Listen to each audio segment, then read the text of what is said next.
نحمده ونصلي على رسوله الكريم اما بعد فاعوذ بالله من الشيطان الرجيم بسم الله الرحمن الرحيم يا ايها الذين آمنوا توبوا الى الله توبة نصوحا۔ محترم سامعین،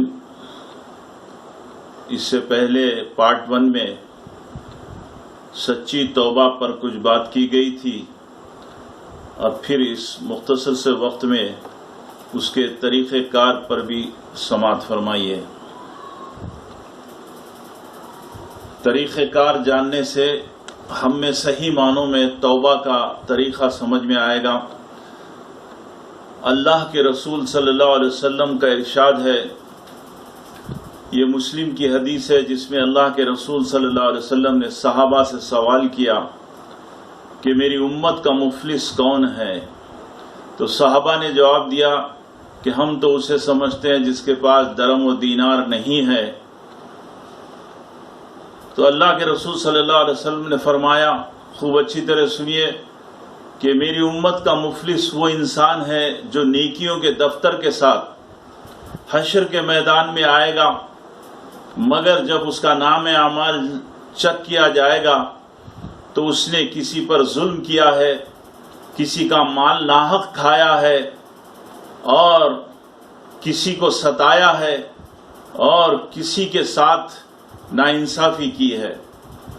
تو اللہ کے رسول صلی اللہ علیہ وسلم یہ فرماتے ہیں کہ وہاں درم و دینار کا لین دین نہیں ہوگا، بلکہ وہاں پر جو ہے نیکی اور بدی کے اعمال کا ایک دوسرے کے ساتھ ٹرانسفر ہوگا۔ اور اللہ کے رسول صلی اللہ علیہ وسلم فرماتے ہیں کہ اس کے ظلم کے معاوضے میں اس کی نیکیاں لے کر جس پر اس نے ظلم کیا اس کو دے دی جائے گی، اور دینے کے بعد بھی اگر ظلم باقی رہا تو پھر دوسروں کے جو گناہ ہیں اس پر ڈال دیے جائیں گے۔ چنانچہ یہ مسلم کی حدیث ہے۔ ایک اور حدیث میں، بخاری کی حدیث میں، اللہ کے رسول صلی اللہ علیہ وسلم فرماتے ہیں کہ تم مرنے سے پہلے اپنے جان کی بخشش کروا لو، اس لیے کہ آخرت کے اندر وہاں پر جو ہے درم و دینار کا سودا نہیں ہے۔ اگر یہاں دنیا میں کسی کا مال ناحق کھائے ہیں، کسی کو ستائے ہیں، اور کسی پہ ظلم کیے ہیں، کسی کا قتل کیے ہیں، اور کسی کے اوپر جو ہے ناانصافی کیے ہیں، تو اللہ تعالیٰ وہاں پر نیکیوں کو ان لوگوں کو دے دی جائیں گی جن پر ظلم کیا گیا، اور اگر اس کے باوجود ظلم باقی رہے تو پھر دوسروں کے گناہ اس کو لینا پڑے گا۔ اس طرح وہ مفلس ہو کر جہنم میں ڈال دیا جائے گا۔ اس حدیث سے یہ بات صاف طریقے سے معلوم ہوتی ہے کہ دنیا میں جو لوگ اللہ کے حکم کے خلاف ناجائز طریقے سے مال کھاتے ہیں، ناجائز طریقے سے جو ہے لوگوں کا مال شادی کے نام پر یا جہیز کے نام پر لوٹتے ہیں، یا پھر ظلم کرتے ہیں، یا حق تلفی کرتے ہیں، یا ان کے گھر اور مکان اور زمینات کو دبا لیتے ہیں، یا دھوکہ دے کر مال کھا جاتے ہیں، تو اللہ تعالی ایسے انسانوں کا نماز، روزہ، زکوٰۃ اور حج، ساری کی ساری نیکیاں، دوسرے جو اعمال صالحہ ہے وہ دوسروں کو دے دی جائیں گی، گویا کہ ایسے انسان اپنی نیکیوں کو دنیا ہی میں برباد کر کے جانے والے بن جائیں گے۔ اس لیے احتیاط کیجیے اور حتی الامکان اپنے آپ کو اس گناہ سے بچائیے، اور دوسروں پر ظلم کرنے سے، دوسروں کی حق تلفی کرنے سے اپنے ہاتھوں کو روکیے۔ اس کے بعد اللہ کے رسول صلی اللہ علیہ وسلم کی ایک حدیث ہے جس میں فرمایا گیا کہ ایک بخشا جائے گا، اعمال کے 3 دفتر ہیں، ایک بخشا جائے گا، اور ایک بخشا نہ جائے گا، اور ایک چھوڑا نہ جائے گا۔ تو اب اس میں مفسرین یہ فرماتے ہیں کہ ایک بخشا نہ جائے گا تو وہ اعمال جو شرکیہ عقائد اور شرکیہ اعمال کے تحت کیے گئے، اللہ تعالیٰ اس کو کبھی معاف نہیں کرے گا۔ دوسری چیز یہ کہ اللہ کے حقوق میں اگر ایک انسان نماز نہیں پڑھتا تو وہ گویا اللہ کے رسول صلی اللہ علیہ وسلم کی حدیث کے مطابق اس نے، اللہ کے رسول فرماتے ہیں کہ جس نے نماز کو ڈھایا اس نے دین کو ڈھایا، اور نماز دین کا ستون ہے، جس نے نماز کو ڈھایا اس نے دین کو ڈھایا۔ اور دوسری حدیث میں اللہ کے رسول صلی اللہ علیہ وسلم فرماتے ہیں کہ نماز میری آنکھوں کی ٹھنڈک ہے، اور نماز جو ہے شرک اور نماز اسلام اور شرک کے درمیان فرق کرنے والی چیز ہے۔ اس لیے یہ جو لوگ صرف جمعہ کی نماز کی پابندی کرتے ہیں ان کو یہ بات اچھی طرح یاد رکھنا ہوگا، اور سچی توبہ کرنے سے پہلے ان کو اس بات کا اپنے اندر احساس پیدا کرنا ہوگا کہ نماز کا چھوڑنا گویا کفر کی علامت ہے۔ پھر اس کے بعد آگے چلیے کہ جو لوگ جوان ہونے کے بعد نمازیں نہیں پڑھتے تھے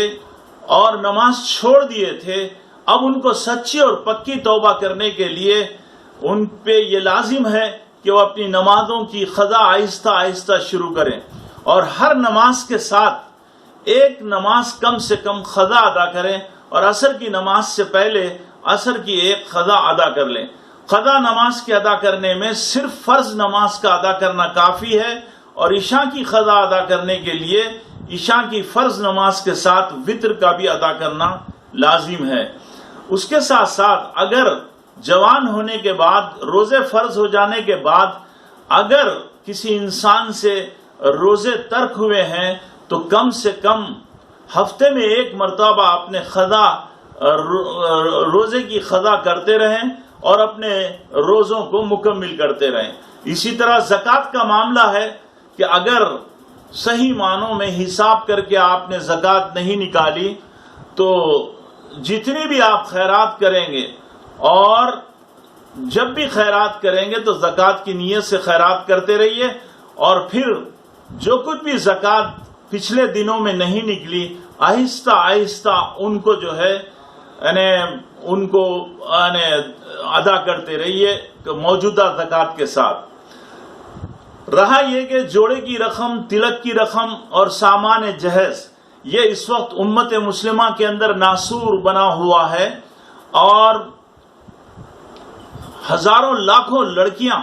خاص طور پر بغیر شادی کے بیٹھی ہوئی ہیں۔ ہندوستان، پاکستان اور بنگلہ دیش کے اندر لڑکیوں کی شادی ہونا مشکل ہے، اور عربستان کے اندر لڑکیاں لڑکوں پہ ظلم کر کے لڑکوں سے جو ہے سامان اور مال اور دولت پوچھتے ہیں۔ یہ افراط اور تفریط کا معاملہ ہے۔ یاد رکھیے کہ ایک ڈاکو جو ہے ایک چور رات کا ہوتا، مگر یہ لوگ جو شادی کے نام پر لوگوں کے گھر لوٹتے ہیں وہ بھی ایک معنوں میں ڈاکو بنے ہوئے ہیں۔ ان کو چاہیے کہ وہ یہ عمل ترک کریں، ورنہ وہ لوگ جو جوڑے کی رقمیں اور سامان جہیز ناجائز طریقے سے لیں گے، گویا وہ لڑکی والوں کو اپنی نیکیاں دینے والے بن جاتے ہیں۔ اسی طرح مال حرام سے اگر اپنی اولاد کو پالے ہیں، سود اور رشوت سے اگر اپنی اولاد کو پالے ہیں، اور سامان جہیز اور جوڑے کی رقم لے کر اپنی اولاد کی شادیاں کیے ہیں، تو کم سے کم اتنی رقم اگر آپ واپس نہیں کر سکتے تو اپنی اولاد جب روزگار پر لگ جاتی ہے تو ان سے کہیے کہ بابا میں اپنے آپ کو جہنم کی آگ سے اور تم کو بھی جہنم کی آگ سے بچانے کے لیے میں چاہتا ہوں کہ سچی اور پکی توبہ کروں، کچھ رقم دیں اور اس رقم سے آہستہ آہستہ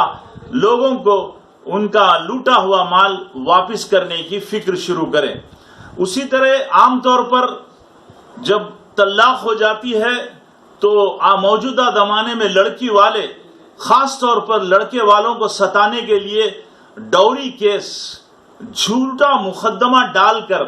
ان کو عدالت میں کھینچتے ہیں اور اسلام کو بدنام کرتے ہیں۔ یہ کھلے طور پر جھوٹ ہے۔ گویا ایک لڑکی والے اپنے نفس کی خواہش کے مطابق اور نفس کے غصے میں اپنے جو ہے اپنی جہالت کا اظہار کر کے اپنی آخرت تباہ کر رہے ہیں اور اپنی نیکیوں کو لڑکے والوں کو دینے کے قابل بناتے ہیں. اس لیے سچی توبہ کرنے کے لیے اپنے آپ کو جھوٹے مقدمے سے نکالنا ہوگا. پھر یہ کہ اگر آپ ماں باپ کے ساتھ ظلم کیے ہیں اور ماں باپ کی نافرمانی کیے ہیں تو ماں باپ سے معافی مانگیے اور ماں باپ سے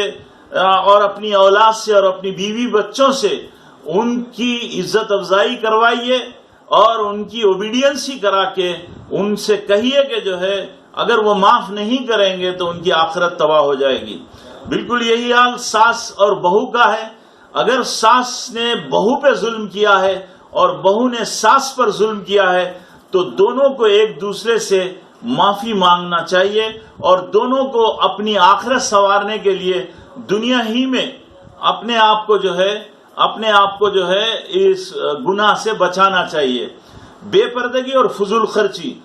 خرچی بہت سارے دیندار لوگ آج کل نکاح تو جو ہے مسجد میں کرتے ہیں مگر بڑے بڑے شادی خانے اور ان شادی خانوں کو بے انتہا سجا کر اور ان شادی خانوں میں تعیشات کے ساتھ دعوتوں کا اہتمام کر کے پچھلے زمانے کے نوابوں اور جاگیرداروں کو بھی شرمندہ کر رہے ہیں. ان کو چاہیے کہ اس کا جیسے وہ مسجد کے اندر نکاح کا اہتمام کرتے ہیں اور فضول خرچی سے بچنے کا اظہار کرتے ہیں، اس کو فضول خرچی نہیں سمجھتے. یہ بھی فضول خرچی ہے اور اللہ کو ناراض کرنے والی بات ہے. جو لوگ بے پردگی کے ساتھ پھرتے ہیں اور اسکارف باندھ کر پھرتے ہیں وہ جو ہے حقیقت میں پردے کا نظام خراب کرتے ہیں. اور ان عورتوں کو یہ یاد رکھنا چاہیے کہ ان عورتوں کو کوئی بھی سر کے بالوں سے اور کانوں کے ڈھکنے سے پسند نہیں کرتا بلکہ ان کی آنکھ، ناک اور ہونٹ کو دیکھ کے پسند کیا جاتا، ان کے چہرے کو پسند کیا جاتا. جو لوگ مغربی تہذیب کے دیوانے ہیں ان کو چاہیے کہ وہ فوراً جو ہے توبہ کرنے سے پہلے سنت والی زندگی اختیار کر کے اپنے آپ کو سنت کے اندر لانے کی کوشش کریں. اور جو لوگ بھیک مانگ کر اور غیر ضروری بغیر کسی تکلیف کے مدد مانگنے کے عادی ہو گئے تو ان کو چاہیے کہ وہ جو ہے اس روش سے اپنے آپ کو بچائیں، ورنہ کل قیامت کے دن ان کے چہرے پر سے گوشت نوچ لیا جائے گا. پھر اس کے بعد نیم برہنہ کپڑے پہننے سے اپنے آپ کو بچائیے. اللہ تعالیٰ عورت کے پورے جسم کو ستر بنایا اور اس کے جسم کی حفاظت بہت لازمی ہے، ورنہ وہ ہزاروں مردوں کی آنکھوں، کانوں اور دل و دماغ کو زنا میں مبتلا کرنے والی بنے گی. آخر میں نفسانی خواہش کے تحت ناچ گانا اور ٹی وی پر فلمیں دیکھنا اور اپنے آپ کو جو ہے اس کا عادی بنانا، یہ بھی نفسانی خواہشات میں نفسانی خواہشات ہے اور اس کو نفسانی خواہشات کہا جائے گا. اس لیے اس سے بھی پرہیز کرنا چاہیے. اللہ کے رسول صلی اللہ علیہ وسلم ناچ گانے پر بہت سخت ناراض ہوئے تھے اور آپ جو ہے اس کو پسند نہیں کیے تھے، اس لیے اس سے توبہ کرنا چاہیے. آخر میں آپ سے پھر یہ کہوں گا کہ جہالت کی رسمیں اور غیر ضروری اپنی خواہشات نفسانی کے تحت حرام دعوتیں کھا کر اسلام کی شکل کو بگاڑا جا رہا ہے. بدعت و خرافات سے پرہیز کیجیے اور بدعت و خرافات کو جو ہے خطئی اڈاپٹ نہ کیجیے اور غلو میں آ کر اسلام کی خلاف ورزی مت کیجیے. یہ چند باتیں تھیں جو اس مختصر سے ویڈیو میں آپ کو بیان کی گئی، اس لیے اس کو ضرور یاد رکھیے اور سچی اور پکی توبہ کرنے کے لائق بنیے. وآخر الدعوانا الحمدللہ رب العالمین.